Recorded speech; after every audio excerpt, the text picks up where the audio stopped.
जिस तरह से आपके तमाम टेलीविजन चैनल्स, जी हाँ, जो आपके डीटीएच में आ रहे हैं, जो आपके केबल टीवी में आ रहे हैं, उन सभी चैनलों के बारे में हम बात कर रहे हैं। जिस तरह से आपके सभी टेलीविजन चैनल्स भारत सरकार के नियंत्रण में हैं, ministry of information and broadcasting के नियमों के अनुसार चल रहे हैं, उसी तरह से आपके जितने भी ओवर द टॉप ओटीटी यानी कि ओटीटी प्लेटफॉर्म जैसे कि ZEE5 है, Amazon प्राइम है, नेटफ्लिक्स है, सोनी लिव है, न जाने कितने ऐसे ओटीटी प्लेटफॉर्म चल रहे हैं, उन सभी को भी अब भारत सरकार ने अपने नियंत्रण में करने का फैसला कर लिया है। यानी कि जिस तरह का कंटेंट अभी तक आप देखते आ रहे थे, उस पर भी कहीं ना कहीं आने वाले समय में रोकथाम देखने को मिल सकती है। अगर कोई भी ऐसा कंटेंट जो कि गवर्नमेंट की पॉलिसीज के खिलाफ बनाया जाएगा तो उस पर भी रोक लगाई जा सकेगी। यानी कि अभी तक की बात करें तो ओटीटी प्लेटफॉर्म पर किसी भी तरह का कोई भी कानून नहीं था, लेकिन अब डीटीएच के रूल्स की तरह, केबल टीवी रूल्स की तरह, इवन टेलीविजन रूल्स की तरह ही आपके ओटीटी प्लेटफॉर्म के लिए भी एक नया नियम बनाया जा रहा है और इसको एक नया नाम भी दिया जा रहा है, जो कि नाम रहेगा BNO मतलब यानी कि ब्रॉडकास्टिंग नेटवर्क ऑपरेटर।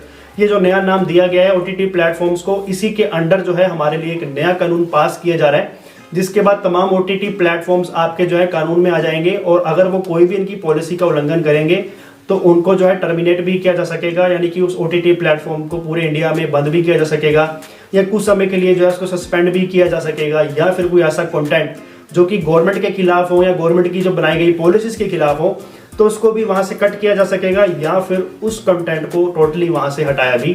जा सकेगा, चाहे वो कितनी मेहनत से भी कंटेंट क्यों ना बनाया गया हो। तो टोटली जो गवर्नमेंट है वो अपने कंट्रोल जो है वो हाथ में ले रही है ओटीटी प्लेटफॉर्म्स का। आने वाला समय क्या होने वाला है इसको लेकर पूरी जानकारी इस वीडियो में आपको दूंगा और ये भी बताने वाला हूँ कि आपके जो ओटीटी प्लेटफॉर्म्स है इस नए नियम के बाद महंगे होने वाले हैं। अभी तक जितने भी आपके एनुअल सब्सक्रिप्शन थोड़ा बहुत सस्ता मिल जाता था, वो आपके आने वाले समय में कई गुना महंगा मिलेगा।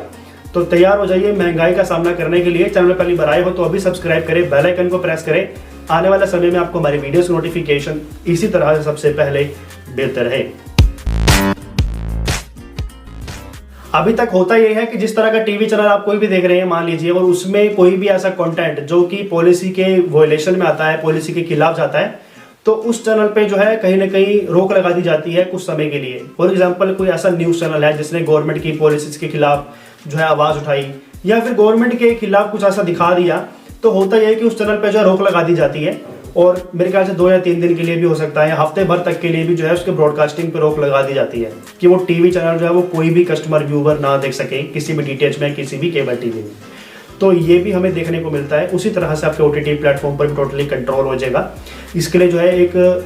20 लोगों की कमेटी बनाई जा रही है। इस कमेटी के अंदर जो भी मेंबर्स होंगे वो एवेल्यूएशन करेंगे कि भाई कौन सा ओटीटी प्लेटफॉर्म क्या लॉन्च कर रहा है, क्या दिखा रहा है, किस तरह का कंटेंट बना रहा है, और उसके ऊपर जो है टोटली नजर रखी जाए करेगी। जो भी नजर रखी जाएगी, अगर उसमें कुछ भी ऐसा पाया गया तो उस ओटीटी प्लेटफॉर्म के खिलाफ भी केस दर्ज हो सकता है। उस ओटीटी प्लेटफॉर्म पर जो है बहुत तगड़ा एक्शन लिया जा सकता है और इस एक्शन के ऊपर जो है 5 लाख तक का जुर्माना भी लगाया जा सकता है। यानी कि ओटीटी प्लेटफॉर्म अगर कोई भी वायलेशन करेगा तो उसे 5 लाख तक का हर्जाना भी देना पड़ेगा या फिर उस कंटेंट से हाथ धोना पड़ेगा जिस पर भी सरकार को कुछ भी गलत लगता है। तो अब यहाँ पर जो उन्होंने बताया हुआ है कि एवोल्यूशन कमेटी जो है वो 20 मेंबर्स की रहने वाली है, जो कि टोटली आपके सभी ओटीटी प्लेटफॉर्म पर नजर बनाए रखेगी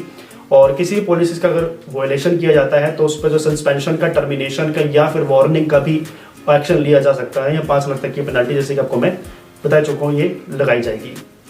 तो अब यहाँ पर जो है ओटीटी प्लेटफॉर्म्स को गवर्नमेंट के अंडर रजिस्ट्रेशन भी करवाना पड़ेगा, उसके बाद ही जो है वो इंडिया में अपने ओटीटी प्लेटफॉर्म्स को रन कर सकेंगे, जिस तरह से हमारे टेलीविजन सिस्टम रहता है। तो हो सकता है आने वाले समय में लाइसेंस फीस भी अप्लाई कर दी जाए और इसी नए नियम की वजह से जो है आपके कस्टमर के जो जेब है उस पर वजन पड़ेगा, क्योंकि ओटीटी प्लेटफॉर्म्स जो है, क्योंकि उनको गवर्नमेंट को फीस भी देनी पड़ेगी रजिस्ट्रेशन के लिए, तो इसका जो खर्चा है वो आम आदमी से लिया जाएगा। अभी तक जो आपको ओटीटी प्लेटफॉर्म्स थोड़े से सस्ते मिला करते थे एनुअल सब्सक्रिप्शन में या फिर 6 मंथ्स के सब्सक्रिप्शन में, उसमें आपको इजाफा देखने को मिलेगा। ये कितना इजाफा होगा ये फिलहाल मैं नहीं कह पाऊंगा, जब आने वाले समय में ये नया नियम लागू हो जाएगा उसके बाद हम आपको कह सकते हैं। अभी तक स्पेसिफाइड डेट भी अनाउंस नहीं करी गई है कि कौन सी तारीख से नया नियम लागू होने वाला है। अभी तक सिर्फ अनाउंस किया गया है और जैसे ही फाइनलाइज होगा इस नियम को लागू कर दिया जाएगा और उसके बाद हमारे ओटीटी प्लेटफॉर्म्स के जो प्राइसेस हैं उसमें भी हमें बहुत बड़ा उछाल देखने को मिल सकता है। आपको क्या लगता है जो नया नियम है वो होना चाहिए या नहीं, अपनी राय कमेंट बॉक्स में दे सकते हो।